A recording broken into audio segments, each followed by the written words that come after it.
you guys are scheduled to be on tour for the next 6 weeks or so in Europe and the States. In terms of experiencing different cultures and landscapes, is it tough for you guys to make adjustments and be away from the loved ones? I think it used to be harder. We used to tour a lot longer, and now we can kind of, afford to bring our girlfriends, who we've all been with for a long time, out on tour with us if it's really long, and if not, then I think we've all been able to cope with it pretty easily. Okay. I'm turning into a Beatle. I just want to record now. I hate touring. Tell us a bit about the album. What was the dynamic like when you guys were recording Negativity? It was pretty cool. We had like a family vibe going. We were like a cult. We rented a home in Portland.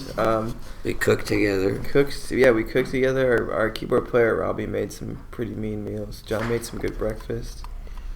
We watched a lot of TV together. We all got food poisoning together. We paid $400 for a meal one time. Oh, yeah. We got duped into a free $400 meal. It's pretty funny. Yeah. And that kind of... It was weird. That was about as fun as that tour of the UK where there was no advertising. Tell us a bit about the writing process. How does crafting new music come about for you guys? Does it come from demos, jam sessions, or do you compose music and write lyrics around it? I guess we're kind of open to anything. I mean, we've got some songs that came out of jamming, and say for the most part, we kind of write on our own. The three of us are the guys that have written all the Deer Tick songs except a handful, but usually we'll each write individually and then make a demo of it and then build it from there. But that's especially how this record worked. So we'll try anything. I feel this album is vintage Deer Tick with a blend of blues, country, folk, a bit of classic rock. Do you feel it's the most accessible Deer Tick record to date? I think so. I think if I sang on Pitch Better on War Elephant, the War Elephant would probably be the most accessible.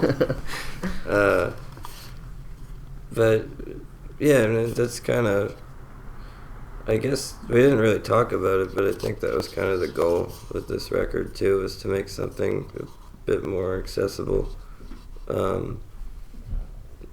I don't know, just stronger hooks, better pop sensibility, dare I say pop, but whatever, man.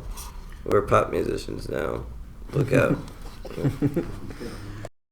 It's been described as the most personal record that you guys have made. Do you feel that part of the appeal is that because it covers such real subject matter and sensitive topic, the listener can relate to it? I think people can still kind of interpret it however they want. I remember somebody saying that they didn't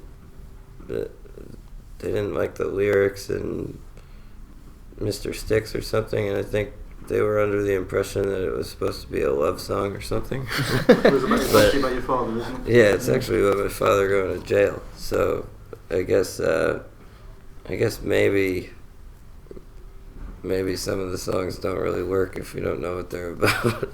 Do you feel that particular song got lost in translation? I guess it did for this guy. I think it's been pretty it's well documented what the song's about. Yeah, I figured I'd put all the stories out there, so if you wanted to know what the songs were about, that information is available to you. Absolutely. But you're free to listen to our music however you want and interpret it your own way.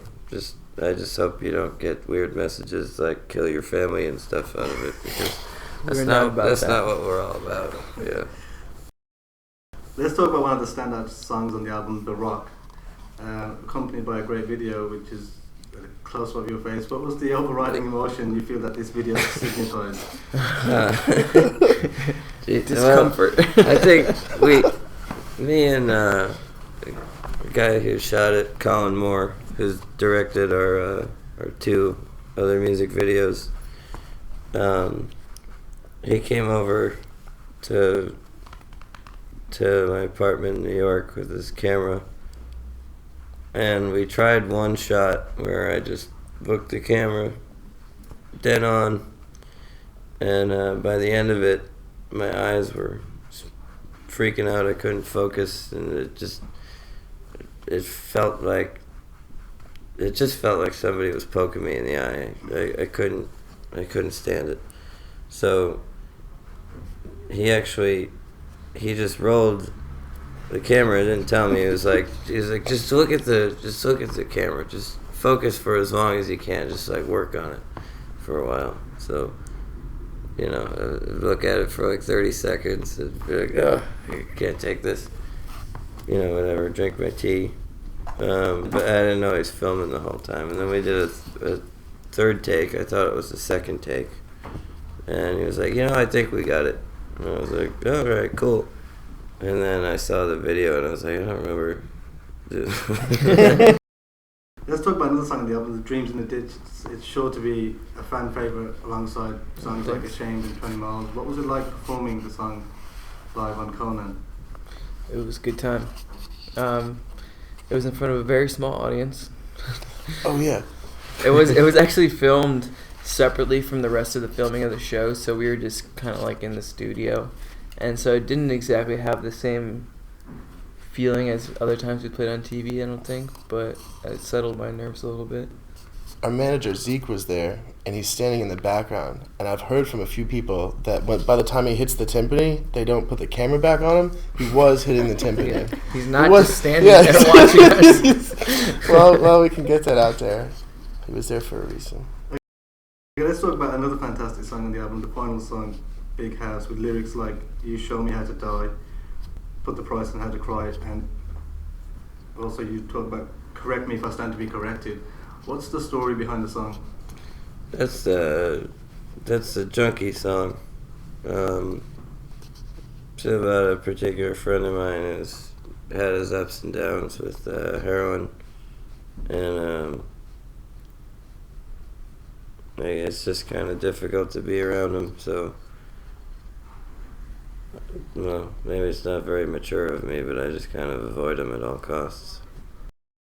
John, you've stated that this was the best writing you've done for an album. What do you feel triggered that? I don't know.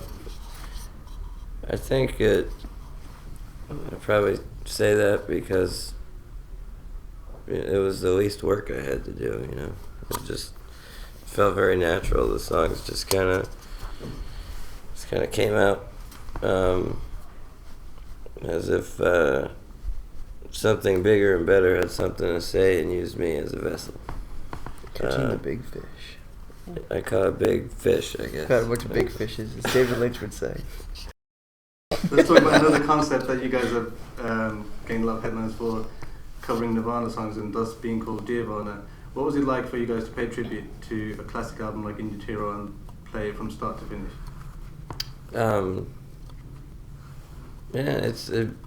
As much as we all absolutely love Nirvana and stuff, I mean, it's all in good fun. We're, I think some people might accuse us of musical necrophilia or something with doing it, but I mean, we're just having fun, and In Utero is my favorite Nirvana album, and I don't think we would have done that show if it was just another Nirvana show. Yeah, I mean, we did it for a reason, it being the 20th year anniversary and all that.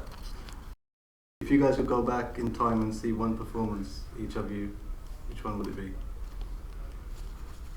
Probably the Sex Pistols in Dallas.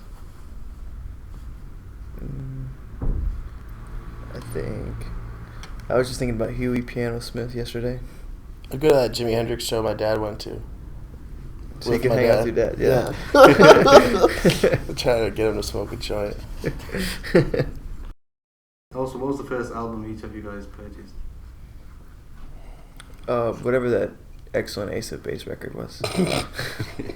All With all the Monsters hits. and Other Yeah. Babies. I don't know. I was really young. It doesn't really reflect who I am today, I guess. I remembered yesterday the first CD I was ever given, but I can't remember what I ever bought, but it was an Everclear CD. It was the first CD that was ever given to me. The first CD I owned. It was mine. Well, I'm sure I didn't buy it with my own money because I was 2. You have to have a job. Mystery Girl by Roy Orbison.